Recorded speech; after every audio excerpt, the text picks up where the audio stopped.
Good evening बच्चों। तो आज की क्लास में बात करेंगे हम लोग वैद्युत आवेश तथा क्षेत्र पाठ में गॉस की प्रमेय के अनुप्रयोगों के बारे में। तो बच्चों पिछली कक्षा में हम लोगों ने गॉस की प्रमेय देखी थी, जिसमें कहा था कि किसी भी आवेश के चारों ओर बंद पृष्ठ से निर्गत कुल वैद्युत फ्लक्स उस बंद पृष्ठ के भीतर रखे आवेश Q का 1/ε0 गुना होता है। तो बच्चों आज की क्लास में हम लोग बात करने वाले हैं गॉस की प्रमेय के अनुप्रयोग के बारे में। और बच्चों परीक्षा की दृष्टि से गॉस की प्रमेय के अनुप्रयोग की ये जो क्वेश्चंस हैं ये बहुत इंपॉर्टेंट हैं। तो बच्चों आज सबसे पहला अनुप्रयोग हमारा है गॉस की प्रमेय के अनुप्रयोग में गॉस की प्रमेय के अनुप्रयोग applications of Gauss's theorem, applications of Gauss's theorem। तो बच्चों इसका पहला अनुप्रयोग है अपना अनंत लंबाई में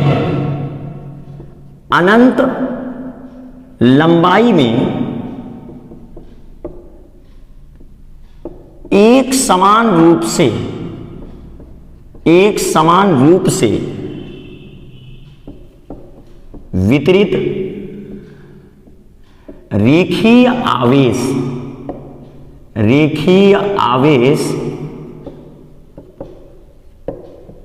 के समीप रेखीय आवेश के कारण उत्पन्न वैद्युत क्षेत्र की तीव्रता, वैद्युत क्षेत्र की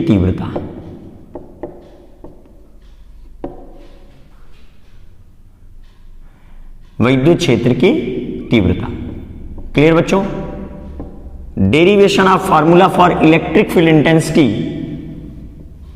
due to uniformly linear charge distribution in infinite length. तो derivation of formula for electric field intensity due to linear charge distribution in infinite length of wire. तो बच्चों देखते हैं यहां पर ये हमारा एक समान रूप से आवेशित अनंत लंबाई का तार है, एक समान रूप से आवेशित अनंत लंबाई का तार है। क्लियर बच्चों? तो इधर जाएंगे हमारा धन अनंत मिलेगा, इधर जाएंगे तो हमारा ऋण अनंत मिलेगा। क्लियर बच्चों? अब इससे लंबवत दूरी स्मॉल r पर एक बिंदु है P, जहां हमको वैद्युत क्षेत्र की तीव्रता ज्ञात करनी है। क्लियर बच्चों? तो यह हमारा अनंत लंबाई में एक समान रूप से रेखीय आवेश वितरित है और इससे लंबवत दूरी स्मॉल r पर बिंदु P है, जहां हम वैद्युत क्षेत्र की तीव्रता ज्ञात करेंगे। तो अब बच्चों क्या करना है हमें? सबसे पहले तो हम देखेंगे वैद्युत आवेश का वितरण किस प्रकार का है। तो यहां पर माना अनंत लंबाई के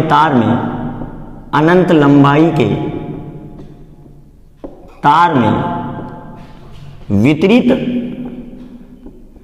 वैद्युत आवेश का रेखीय आवेश घनत्व लेम्डा है। क्लियर बच्चों? आवेश घनत्व कितना है? लेम्डा है। तो अब बच्चों हमें अनंत लंबाई के इस तार में जो वैद्युत आवेश वितरित है वो उसका रेखीय आवेश घनत्व लेम्डा है, अर्थात इसकी 1 मीटर लंबाई में जो वैद्युत आवेश की मात्रा है वो लेम्डा कूलॉम है। अब बच्चों हमें इस तार से रेखीय आवेश वितरण से स्मॉल r दूरी पर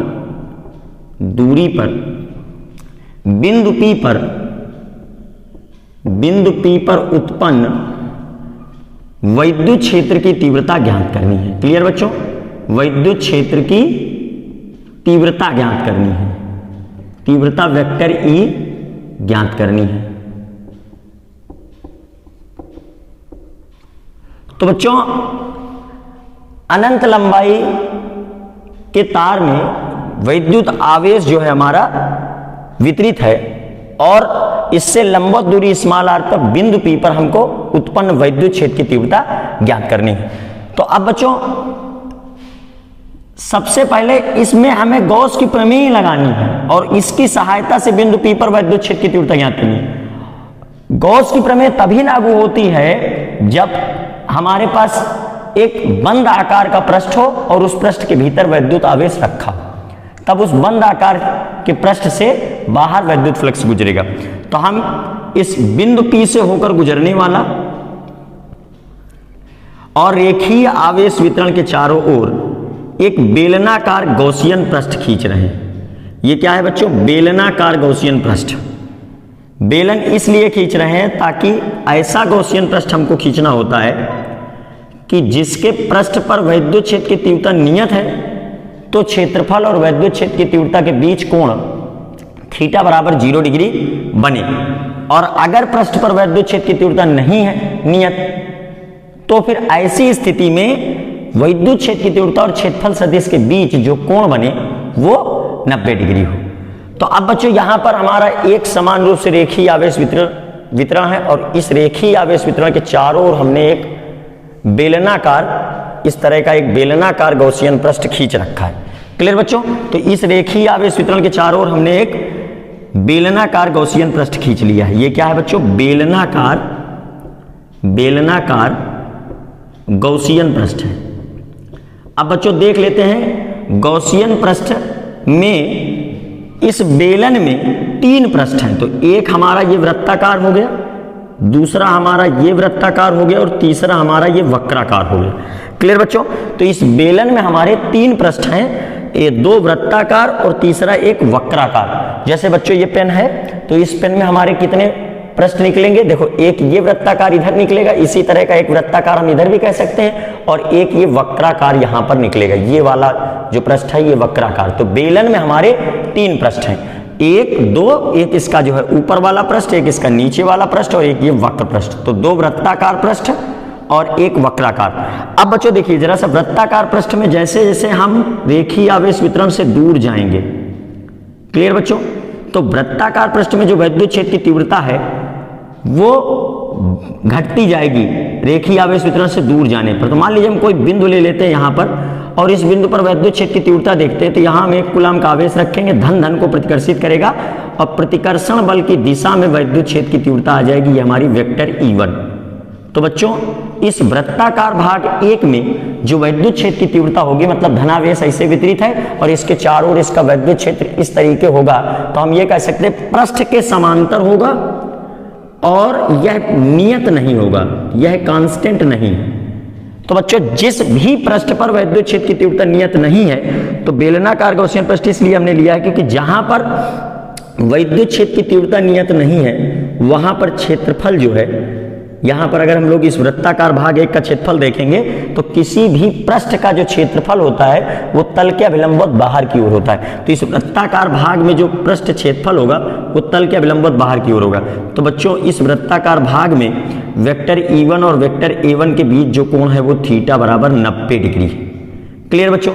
इसी तरीके हम लोग बात करते हैं इस वृत्ताकार भाग 2 की। तो बच्चों यहां पर भी रेखीय आवेश वितरण से दूर जाने पर जो विद्युत क्षेत्र की तीव्रताएं हैं, मतलब इस वृत्ताकार भाग में रेखीय आवेश वितरण से दूर जाने पर जो विद्युत क्षेत्र की तीव्रताएं हैं बच्चों, वो हमारी नियत नहीं है। अलग अलग बिंदुओं पर विद्युत क्षेत्र की तीव्रता का मान अलग अलग है। तो ऐसी स्थिति में हमें अगर विद्युत क्षेत्र की तीव्रता और क्षेत्रफल सदिश के बीच कोण 90 डिग्री मिल जाए, तो इस पृष्ठ से गुजरने वाला विद्युत फ्लक्स EA cos 90 का मान 0 होता है, तो वो शून्य हो जाएगा। तो ये करना है, अगर ऐसा हो जाए तो बहुत अच्छी बात है, और वैसा दिखाई भी दे रहा है क्योंकि वृत्ताकार भाग ये है, पृष्ठ ये है, तो पृष्ठ के लंबवत बाहर की ओर जो है क्षेत्रफल की दिशा होगी, मतलब वृत्ताकार भाग 2 में जो क्षेत्रफल की दिशा है वेक्टर A2, वो वृत्ताकार भाग 2 के बाहर की ओर होगी, नीचे की ओर होगी इस तरीके। तो बच्चों क्षेत्रफल की दिशा हमारी ये आ गई, और यहाँ पर अगर हम विद्युत क्षेत्र की तीव्रता देखेंगे वेक्टर E2, तो वो कुछ इस तरह से आने वाली है। क्लियर। तो बच्चों वेक्टर E2 और वेक्टर A2 के बीच का ये जो कोण है वो थीटा बराबर 90 डिग्री है। इसी तरह बच्चों अब इस रेखीय आवेश वितरण के चारों तरफ ये जो वक्र पृष्ठ है, इस वक्र पृष्ठ पर अगर हम वैद्युत क्षेत्र की तीव्रता देखेंगे तो पृष्ठ के अभिलंबवत बाहर की ओर होगा और क्षेत्रफल भी पृष्ठ के अभिलंबवत बाहर की ओर होता है। तो बच्चों यहाँ पर अगर हम देखेंगे बिंदु P पर वैद्युत क्षेत्र की तीव्रता 1 कूलम आवेश रखेंगे, धन धन को प्रतिकर्षित करेगा, वैद्युत क्षेत्र की तीव्रता कुछ इस तरह से आएगी। क्लियर बच्चों। अब इसी बिंदु P के चारों ओर हम अति सूक्ष्म क्षेत्रफल वेक्टर dA ले लेते हैं। तो बच्चों यहां पर जो वैद्युत फ्लक्स, वैद्युत क्षेत्र, इस पृष्ठ का जो क्षेत्रफल आने वाला है वो तल के अभिलंबवत बाहर की ओर होगा, मतलब वैद्युत क्षेत्र की तीव्रता की दिशा में होगा। तो इन दोनों के बीच जो कोण है वो थीटा बराबर 0 डिग्री। तो बच्चों ध्यान देने वाली बात यह है कि वृत्ताकार भाग में वैद्युत क्षेत्र की तीव्रता और क्षेत्रफल सदिश के बीच जो कोण बन रहा है वो 90 डिग्री होगा और वक्राकार भाग में जो वैद्युत क्षेत्र की तीव्रता और क्षेत्रफल सदिश के बीच कोण है वो 0 डिग्री बन रहा है वेक्टर E और वेक्टर dA के बीच में। तो अब बच्चों यहां पर हमें वृत्ताकार भाग 1 व 2 से निर्गत वैद्युत फ्लक्स 0 प्राप्त होगा, क्योंकि वैद्युत क्षेत्र की तीव्रता और क्षेत्रफल सदिश के बीच का कोण 90 डिग्री है। तो उसको हम लोग देख लेते हैं। बेलन के वृत्ताकार भाग 1, वृत्ताकार भाग 1 व भाग 2 से निर्गत वैद्युत फ्लक्स, से निर्गत वैद्युत फ्लक्स, वैद्युत फ्लक्स 0 होगा, वैद्युत फ्लक्स 0 होगा। क्यों बच्चों? क्योंकि वेक्टर E और वेक्टर A के बीच का कोण 90 डिग्री है। आइए इसको मैथमेटिकली देखते हैं। φ1 is equal to the φ2 is equal to E1 A1 cos 90, इसी तरह E2 A2 cos 90 और cos 90 की वैल्यू होती है बच्चों 0, cos 90 की वैल्यू होती है 0। तो φ1 is equal to φ2 is equal to हमारा 0 आने वाला है। तो इसको कह देंगे बच्चों समीकरण 1। अब बच्चों बिंदु P पर वैद्युत क्षेत्र की तीव्रता वेक्टर E है और बिंदु P के चारों ओर अतिसूक्ष्म क्षेत्रफल वेक्टर dA माना है और वेक्टर E वेक्टर dA एक ही दिशा में है। तो बिंदु P के चारों ओर अतिसूक्ष्म क्षेत्रफल से निर्गत वैद्युत फ्लक्स अब हम लोग देख लेते हैं। तो बेलन के वक्राकार भाग 3, वक्राकार भाग 3 भाग 3 में बिंदु P के चारों ओर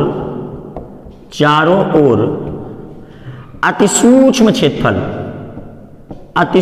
क्षेत्रफल वेक्टर dA से निर्गत वैद्युत फ्लक्स क्या बनेगा?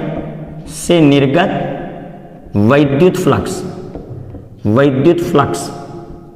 तो बच्चों वो बनेगा d phi is equal to vector E dot vector dA E dA cos 0, क्योंकि वैद्युत क्षेत्र की तीव्रता भी पृष्ठ के अभिलंबवत बाहर की ओर है और क्षेत्रफल की दिशा भी पृष्ठ के अभिलंबवत बाहर की ओर है। तो बच्चों ये cos 0 का वैल्यू हो गया 1, तो ये हमारा बन गया E dA। तो अब संपूर्ण वक्राकार भाग 3 से निर्गत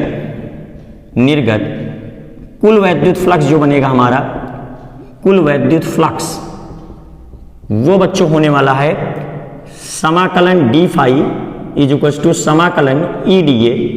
तो वक्राकार भाग पृष्ठीय समाकलन है तो वक्राकार भाग का कर देंगे। तो यहां पर बच्चों E हमारा नियत है, क्योंकि रेखीय आवेश वितरण से वक्राकार भाग का प्रत्येक बिंदु दूरी स्मॉल r पर ही होगा।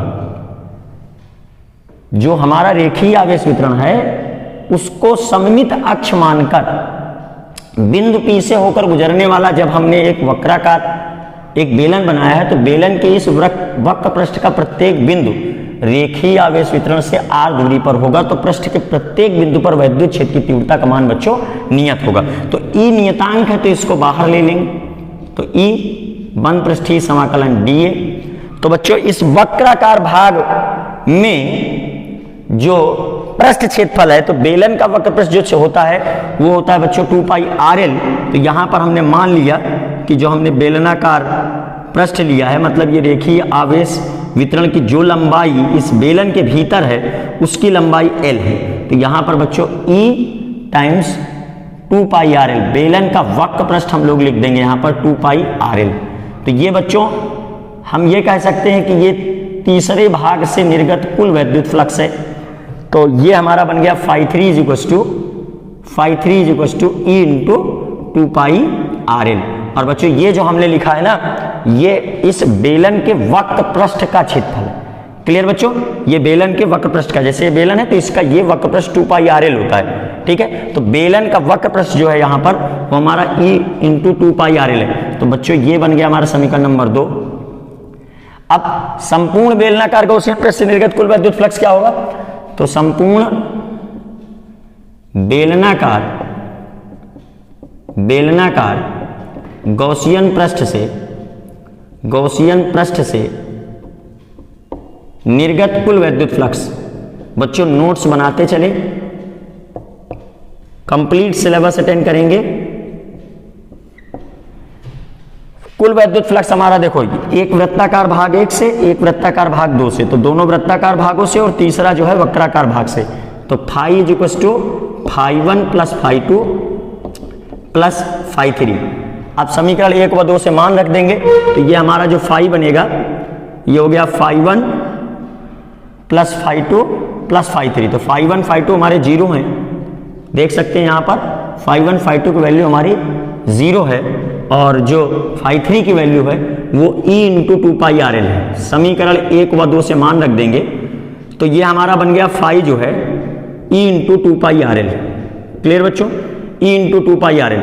अब बच्चों यहां पर हम गॉस की प्रमेय के अनुसार, गॉस की प्रमेय से अगर ध्यान दें तो गॉस की प्रमेय क्या कहती है कि बंद पृष्ठ के भीतर जो आवेश है उस आवेश का 1/ε0 गुना वैद्युत फ्लक्स उस बंद पृष्ठ से बाहर निकलेगा। तो phi = Q/ε0 गॉस की प्रमेय से यहां रख देंगे तो Q/ε0 E इंटू 2 पाई आर एल।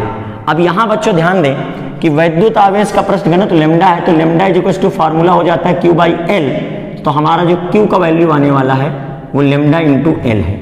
ठीक है बच्चों, तो यहां पर हम Q का वैल्यू लिख देंगे लैम्डा इंटू एल। तो लैम्डा इंटू एल अपान ε0, तो E इंटू 2 पाई आर एल, E इंटू 2 पाई आर एल।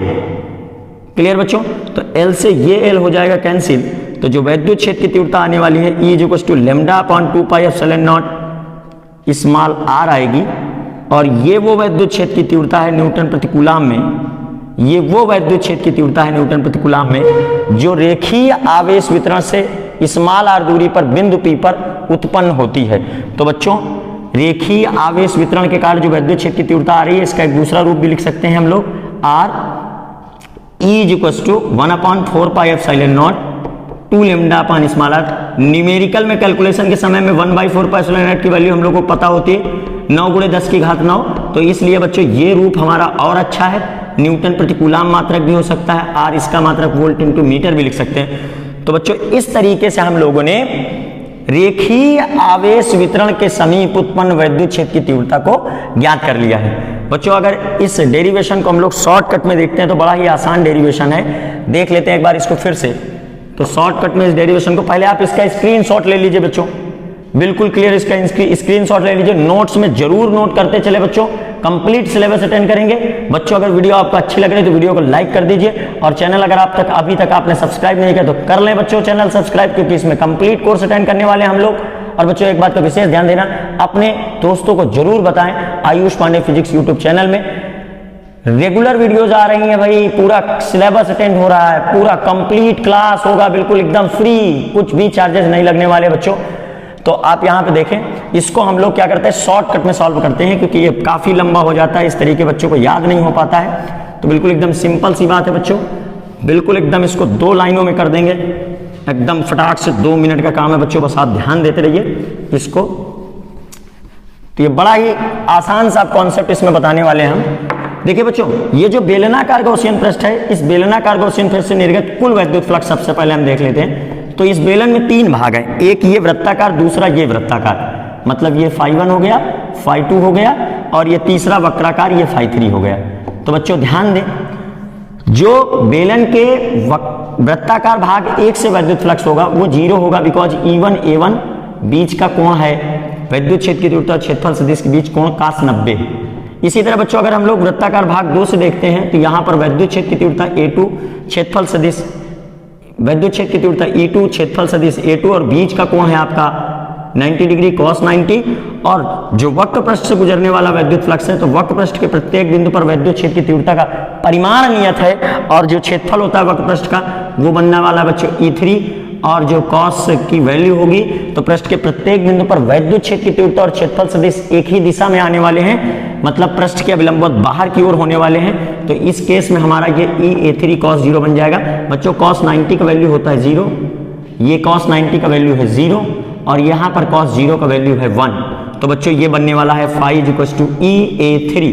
अब बच्चों गॉस की प्रमेय से हम इसको Q/ε0 लिख देंगे और EA3 तो बच्चों इस वक्र पृष्ठ का बेलन के वक्र पृष्ठ का जो मान होगा वो 2πRL होगा, 2πRL होगा। और बच्चों लैम्डा = फार्मूला होता है Q/L, तो इसको हम लोग लिख सकते हैं Q = λ/L। तो बच्चों यहाँ पर λ/L लिख देंगे, λ/L/ε0 और E × 2πRL, 2πRL L से L कैंसिल हो जाएगा तो E बनने वाला λ/2πε0 स्मॉल r, या इसी को हम लोग 1/4πε0 2 λ/r न्यूटन पर कूलाम लिख सकते हैं। तो बच्चों इस तरीके से हम लोग किसी रेखीय आवेश वितरण के पास में वैद्युत क्षेत्र की तीव्रता ज्ञात कर सकते हैं और इसकी दिशा जो होगी वो रेखीय आवेश वितरण के लंबवत बाहर की ओर होने वाली है। तो रेखीय आवेश वितरण के लंबवत बाहर की ओर, रेखीय आवेश वितरण के लंबवत बाहर की ओर, वितरण के लंबवत बाहर की ओर। क्लियर बच्चों? तो गॉस की प्रमेय का अनुप्रयोग 1 हो गया।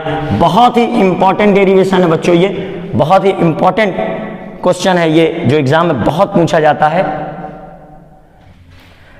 हाँ तो बच्चों गॉस की प्रमेय का दूसरा अनुप्रयोग है अनंत लंबाई के अनंत विस्तार के एक समान रूप से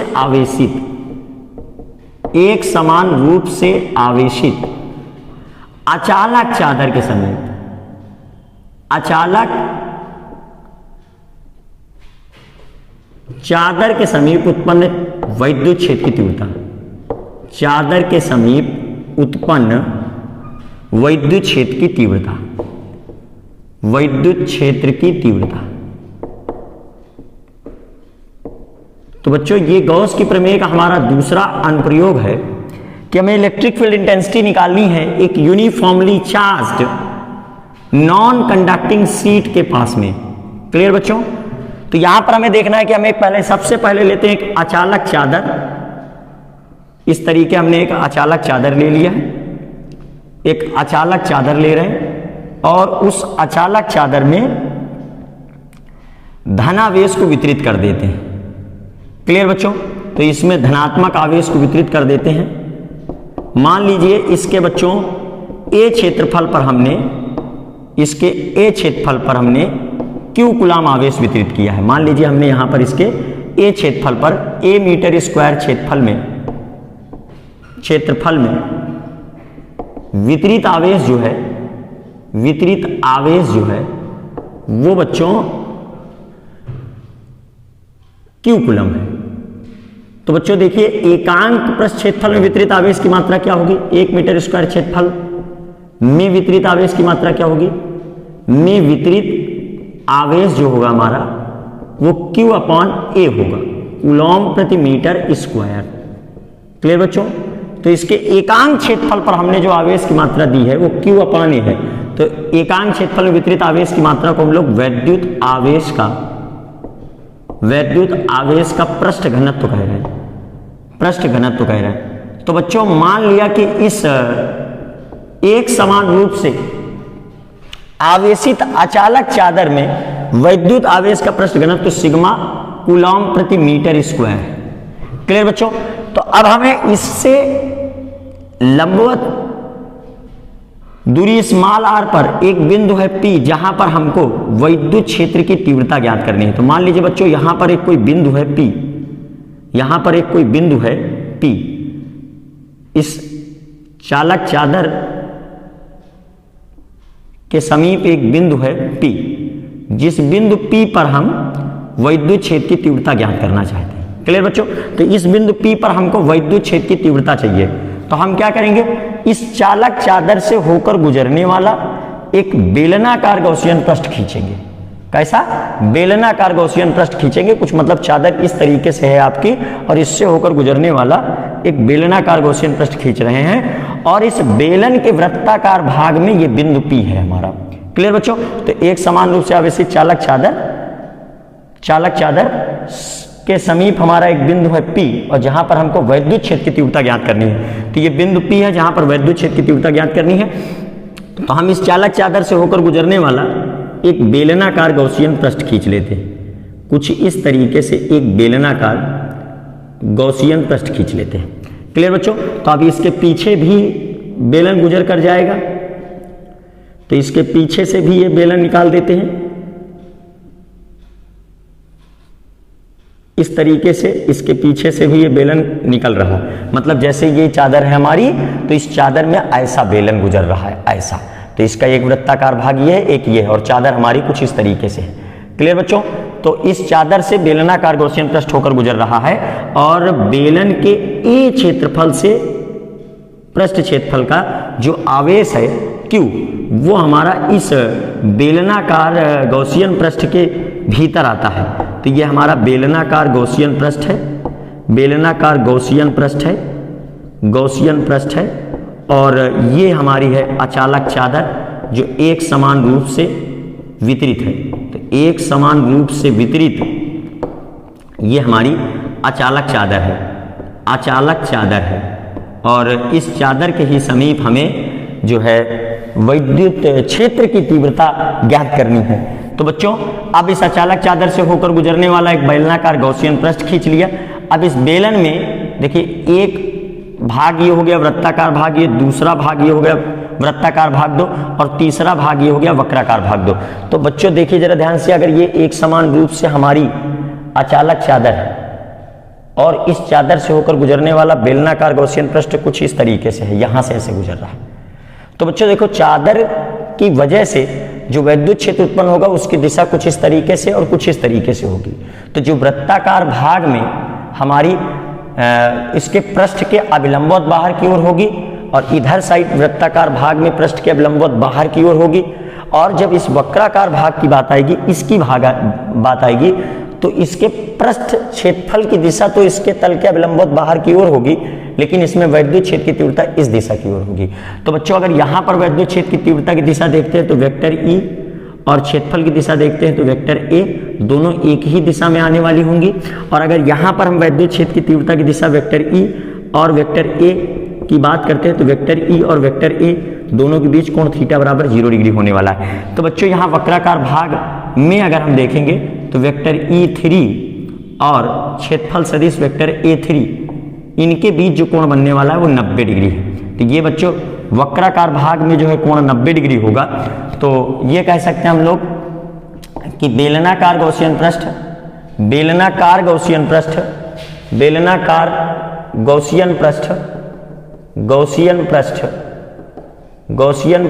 के वृत्ताकार भाग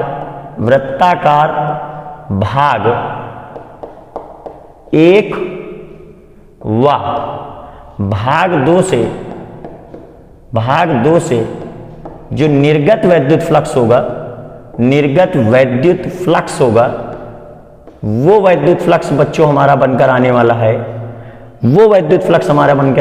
phi1 = phi2 वैद्युत क्षेत्र की तीव्रता गुणे क्षेत्रफल और गुणे वैद्युत क्षेत्र की तीव्रता और क्षेत्रफल सदिश के बीच कोण 0 डिग्री, मतलब phi1 बराबर phi2 बराबर EA। क्लियर बच्चों? तो ये हमारा वैद्युत फ्लक्स EA आने वाला है, इसको समीकरण 1 कर लेंगे। लेकिन बच्चों जब बात होगी हमारी इस वक्राकार भाग 3 की, तो बेलन के वक्राकार भाग 3 से बेलन के वक्राकार भाग 3 से निर्गत वैद्युत फ्लक्स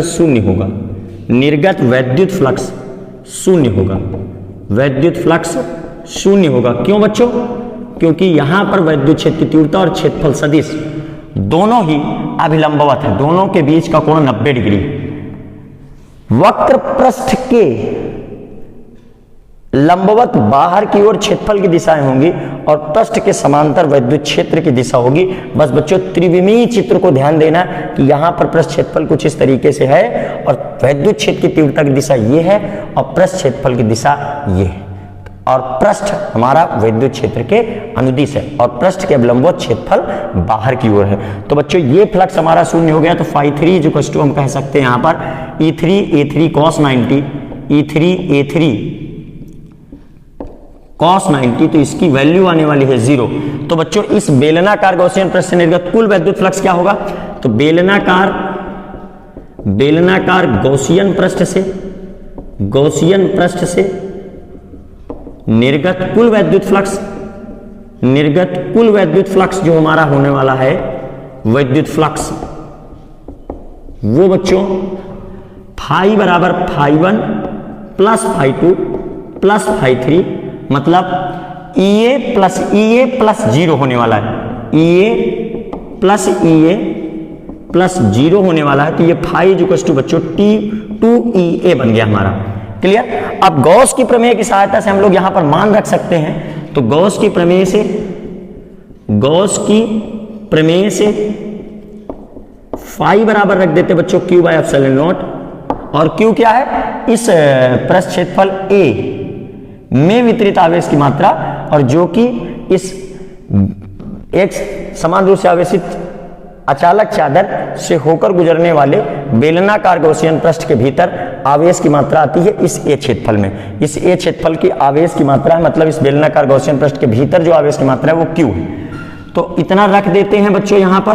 तो रखने पर ये हमारा बन गया phi is to Q by epsilon naught, यहां पर रखते हैं तो यहां पर हो जाता है ये Q बाय एप्सिलॉन नॉट, इस फाई के प्लेस में रख देते हैं Q बाय एप्सिलॉन नॉट, और हमारा ये जो है कुल वैद्युत फ्लक्स जो आया था वो 2EA आया था। क्लियर बच्चों? अब इस सूत्र में आइए जरा सा, यहां से Q का मान निकाल लेते हैं हम लोग। Q इज टू क्या बनेगा बच्चों? Q is to sigma into A बनेगा। तो यहां पर लिख देते बच्चों sigma into A upon epsilon naught is to 2 into E into A। तो A का मान ऐसे कैंसिल हो गया तो बच्चों तो E इज टू आ रहा है सिग्मा अपॉन 2 एप्सिलॉन नॉट। तो बच्चों हम लोग कह सकते हैं कि अचालक चादर के समीप जो वैद्युत क्षेत्र की तीव्रता आने वाली है वो vector E is to sigma upon 2 epsilon naught newton प्रति कूलाम कामा तल के अभिलंबवत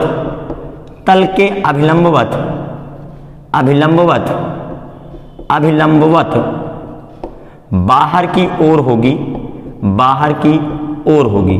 तो बच्चों एक समान रूप से आवेशित अचालक चादर के समीप जो वैद्युत क्षेत्र की तीव्रता है वो E is to sigma upon 2 epsilon naught है। सिग्मा हमारा वैद्युत आवेश का पृष्ठ घनत्व है और एप्सिलॉन नॉट वायुवत्व निर्वात की विद्युतशीलता है। इसका मान 8.85 गुणे 10⁻12 कूलाम स्क्वायर प्रति न्यूटन इंटू मीटर स्क्वायर होता है। क्लियर बच्चों? तो अच्छे से नोट कर लीजिए बच्चों, बहुत ही इंपॉर्टेंट डेरिवेशन ये भी है, इसके न्यूमेरिकल्स और ये कॉन्सेप्ट एग्जाम में बहुत पूछा जाता है बच्चों। तो ये सारा कुछ इंपॉर्टेंट चल रहा है। गॉस की प्रमेय और गॉस की प्रमेय के अनुप्रयोगों में से कम 2 क्वेश्चन वैद्युत स्थितिकी में बच्चों पेपर में आने वाले हैं। तो बहुत अच्छे से इसको तैयार करिए, नोट्स बनाते चलिए बच्चों, और रेगुलर रात 9 बजे क्लास को अटेंड कीजिए। अगर बच्चों वीडियो अच्छी लग रही है तो वीडियो को लाइक कर दो और चैनल को सब्सक्राइब कर लो। बेल आइकॉन जरूर प्रेस करें बच्चों, ताकि आपको नोटिफिकेशन चैनल से रिलेटेड सारे मिलते रहें। हाँ तो बच्चों अगला डेरिवेशन है हमारा, एक समान रूप से, ये गॉस की प्रमेय का अनुप्रयोग नंबर 3 है। तो एक समान रूप से आवेशित चादर के समीप, चादर के समीप वैद्युत क्षेत्र की तीव्रता, तो बच्चों पिछली बार जो हमारी चादर थी वो अचालक थी, कुचालक, जिसमें वैद्युत आवेश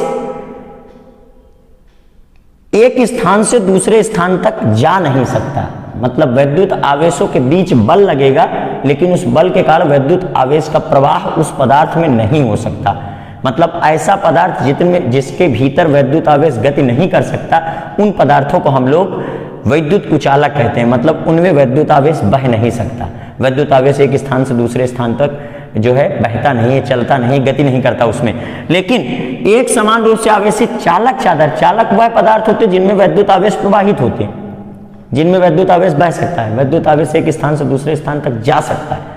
तो बच्चों, जब चालक चादर को हम लोग आवेशित करते हैं तो चालक चादर में समान आवेशों के बीच प्रतिकर्षण बल के कारण वह आवेश, जैसे मान लीजिए ये एक चालक चादर है, यहाँ पर एक चालक चादर है, और इसमें जब हमने वैद्युत आवेश को उत्पन्न किया तो जो वैद्युत आवेश होता है वो इस चालक चादर में समान आवेशों के बीच प्रतिकर्षण बल के कारण इसके बाहरी पृष्ठ और इसके भीतरी पृष्ठ दोनों पृष्ठों पर आ जाता है। मतलब तो फिर अब इस चादर में जो बाहरी पृष्ठ और जो भीतरी पृष्ठ है, तो ये दोनों पृष्ठ हमारे एक ही चादर हमारी दो चादरों की भांति व्यवहार करने लगती है। क्लियर बच्चों? तो इसका मतलब ये हुआ कि यहां पर अब इस बार जो हम चादर रख रहे हैं वो कुछ इस तरीके से रख रहे हैं। अब इस चादर का एक पृष्ठ इधर का हो गया, एक पृष्ठ इधर का हो गया।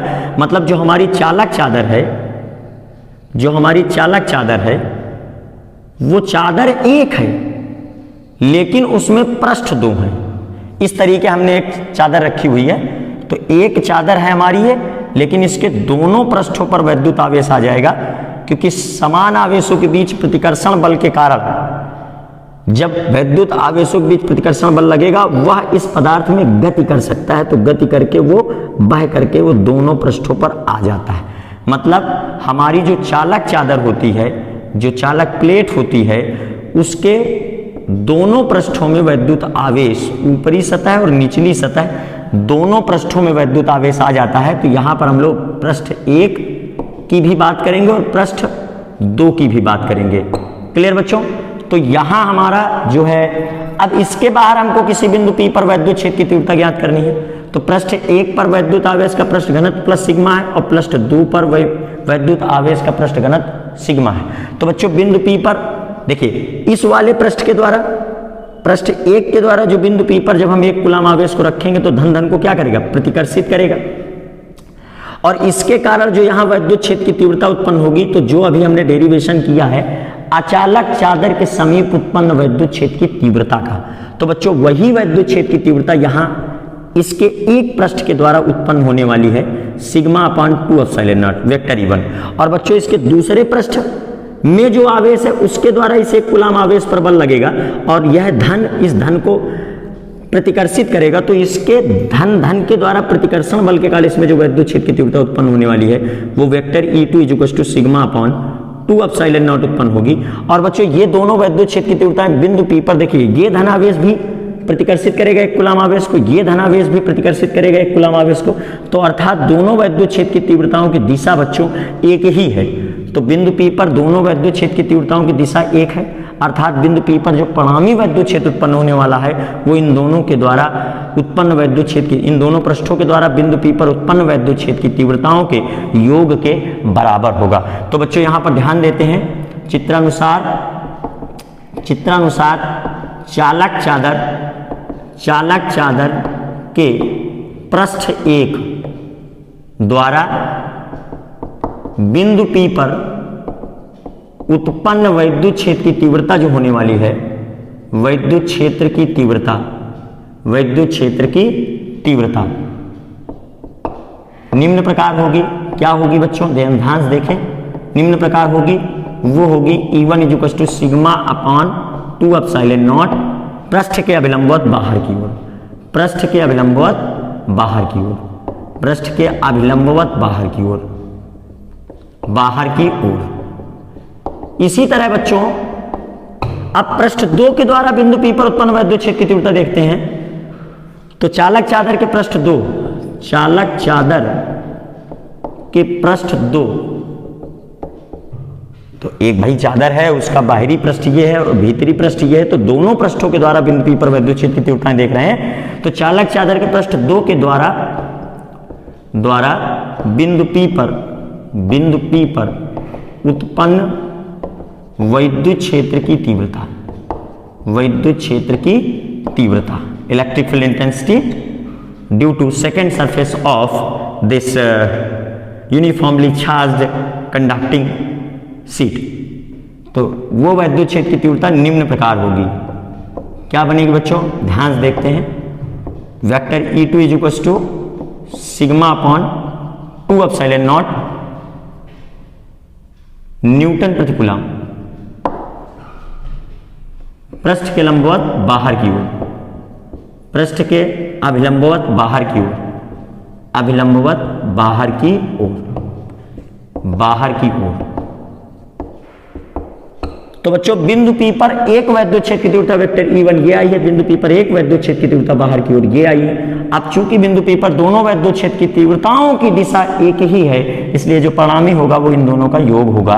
तो अतः चूंकि बिंदु P पर वेक्टर E1 व वेक्टर E2 एक ही दिशा में है, एक ही दिशा में है, इसलिए बिंदु P पर परिणामी वैद्युत क्षेत्र जो बनेगा हमारा, परिणामी वैद्युत क्षेत्र की तीव्रता, वैद्युत क्षेत्र की तीव्रता वो आने वाली है बच्चों capital E is equal to E1 plus E2 और उसकी दिशा होगी तल के अभिलंबवत बाहर की ओर। तो capital E is equal to sigma upon 2 epsilon naught plus sigma upon 2 epsilon naught. तो बच्चों ये बन जाएगा 2 सिग्मा अपॉन 2 एप्सिलॉन नॉट, 2 से 2 कैंसिल हो जाएगा। तो जो हमारी एक समान रूप से आवेशित अचालक चादर सॉरी वे भाई चालक चादर कंडक्टिंग सीट है, चालक चादर है। तो हमारी एक समान रूप से आवेशित चालक चादर के समीप जो वैद्युत क्षेत्र की तीव्रता होगी वो capital E is equal to sigma upon epsilon naught newton प्रति कूलम तल के अभिलंबवत बाहर की ओर, तल के अभिलंबवत बाहर की ओर। तो बच्चों ये हमारी इस पृष्ठ के तल के अभिलंबवत बाहर की ओर वैद्युत क्षेत्र की तीव्रता आने वाली है। तो बच्चों चालक देखिए रेखीय आवेश वितरण के केस में lambda upon 2 pi epsilon not small r, एक ये सूत्र आ गया, या इसी को 1/4 pi epsilon not lambda upon small 2 lambda upon small r कह सकते हो। और इसी तरह बच्चों अचालक चादर के केस में सिग्मा अपॉन 2 एप्सिलॉन नॉट और चालक चादर के केस में सिग्मा अपॉन एप्सिलॉन नॉट। तो इस तरीके बच्चों हम लोग देख सकते हैं कि जो वैद्युत क्षेत्र की तीव्रताएं हैं वो 3 समीकरण वैद्युत क्षेत्र की तीव्रताओं के हम लोगों ने अब तक डिराइव किए हुए हैं आज की क्लास में।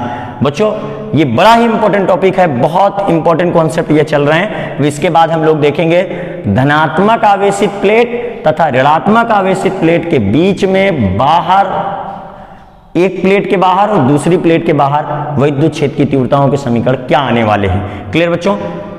तो वीडियो अगर आपको अच्छी लग रही है बच्चों तो वीडियो को लाइक कर देना और एक बात ये समझ लेना कि चैनल को सब्सक्राइब कर लो, क्योंकि बच्चों यहाँ पर रेगुलर क्लासेस हो रही हैं, कंप्लीट सिलेबस आपको पढ़ाया जाएगा। जो अब एक समान रूप से आवेशित, चौथा अनुप्रयोग है एक समान रूप से आवेशित, एक समान रूप से आवेशित धनात्मक एवं ऋणात्मक प्लेटों के कारण उत्पन्न वैद्युत क्षेत्र, के कारण उत्पन्न वैद्युत क्षेत्र की तीव्रता, वैद्युत क्षेत्र की तीव्रता। तो बच्चों अब हमारे पास 2 प्लेटें हैं, एक प्लेट है हमारी धनात्मक, दूसरी प्लेट है हमारी ऋणात्मक। दोनों प्लेटें एक समान रूप से आवेशित है, मतलब दोनों प्लेटों पर वैद्युत आवेश का पृष्ठ घनत्व तो समान है। तो उन प्लेटों के बीच में, उन प्लेटों के बाहर वैद्युत क्षेत्र की तीव्रता क्या होगी उसको अब हम लोग कैलकुलेट करेंगे। तो बच्चों ये हमारी पहली प्लेट है, प्लेट 1। तो बच्चों प्लेट 1 में जो वैद्युत आवेश वितरित है उसका वैद्युत आवेश का पृष्ठ घनत्व तो धन सिग्मा है। और ये हमारी दूसरी प्लेट है और इस प्लेट 2 में जो वैद्युत आवेश वितरित है उसका वैद्युत आवेश का घनत्व ऋण सिग्मा है। ये हमारी प्लेट 2 है। क्लियर बच्चों?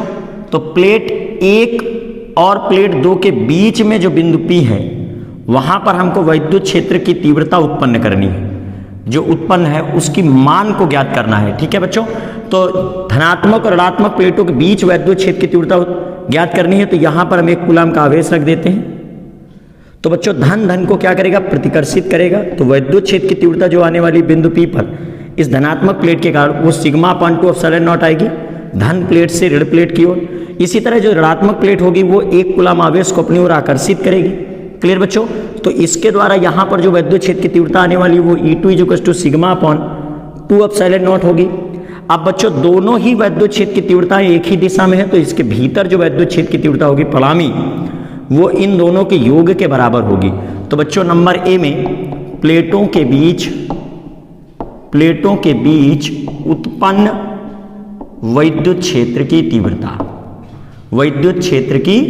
तीव्रता, तो प्लेटों के बीच उत्पन्न वैद्युत क्षेत्र की तीव्रता क्या होगी, तो धनात्मक प्लेट एक द्वारा दोनों प्लेटों के बीच बिंदु P पर उत्पन्न वैद्युत क्षेत्र की तीव्रता, तो वो होगी बच्चों वैद्युत क्षेत्र की तीव्रता E1 equal to sigma upon 2 epsilon naught, जिसकी दिशा होगी धन धन को प्रतिकर्षित करेगा, ऋण धन को आकर्षित करेगा। तो धन प्लेट से ऋण प्लेट की ओर, ऋण प्लेट की ओर। तो ये हो गया बच्चों हमारा समीकरण नंबर 1। इसी तरह बच्चों ऋणात्मक प्लेट 2 के द्वारा इन दोनों प्लेटों के बीच में जो बिंदु P है वहां उत्पन्न वैद्युत क्षेत्र की तीव्रता, बिंदु P पर उत्पन्न वैद्युत क्षेत्र की तीव्रता, बिंदु P पर उत्पन्न वैद्युत क्षेत्र की तीव्रता जो आने वाली है, वैद्युत क्षेत्र की तीव्रता वो vector E2 equal to sigma upon 2 epsilon naught धन प्लेट से ऋण प्लेट की ओर, प्लेट की ओर। अब बच्चों ये जो दोनों वैद्युत क्षेत्र की तीव्रताएं आई हैं ये दोनों एक ही दिशा में है। तो चूंकि बिंदु P पर वेक्टर E1 व वेक्टर E2 एक ही दिशा में है, इसलिए बिंदु P पर परिणामी वैद्युत क्षेत्र की तीव्रता, तो दोनों एक ही दिशा में है और दोनों सदिश राशियां हैं, एक ही दिशा में है, तो इन दोनों का योग हो जाएगा वैद्युत क्षेत्र की तीव्रता। तो वो बच्चों आने वाली है capital E equal to E1 plus E2। तो E1 का मान है हमारा sigma by 2 epsilon not, E2 का मान है सिग्मा अपॉन 2 एप्सिलॉन नॉट। इन दोनों का योग जो हमारा बन रहा है वो E equal to sigma upon 2 epsilon naught बन रहा है न्यूटन प्रति कूलाम, और वो कहां से कहां की ओर है, धन प्लेट से ऋण प्लेट की ओर है, धन प्लेट से ऋण प्लेट की ओर है, क्लियर बच्चों। तो धन प्लेट से ऋण प्लेट की ओर ये आ रही है वैद्युत क्षेत्र की तीव्रता हमारी जो है दोनों प्लेटों के बीच। अब बच्चों दोनों प्लेटों के बाहर एक बिंदु P ले लेते हैं और वहां वैद्युत क्षेत्र की तीव्रता देख लेते हैं। तो इसका बच्चों स्क्रीनशॉट ले लो, नोट कर लो इसको, बिल्कुल कंप्लीट नोट्स बनाओ, पूरा सिलेबस अटेंड करो बच्चों, शुरुआत से लेकर अंत तक, फर्स्ट चैप्टर से लास्ट चैप्टर तक पूरा रेगुलर रात 9 बजे क्लास होती है बच्चों। एक समान रूप से आवेशित धनात्मक एवं ऋणात्मक प्लेटों के बाहर वैद्युत क्षेत्र की तीव्रता,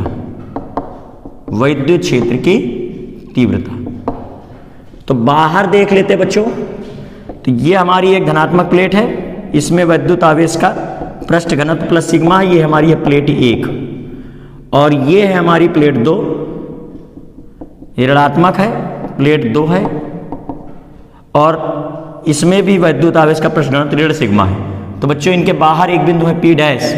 अब अगर हम यहाँ पर 1 कूलम आवेश रखते हैं तो धन धन को क्या करेगा बच्चों, धन धन को करने वाला है प्रतिकर्षित सिग्मा अपान 2 एप्सिलॉन नॉट बल से, और ऋण धन को क्या करेगा, आकर्षित करेगा E2 equal to sigma upon 2 epsilon naught से।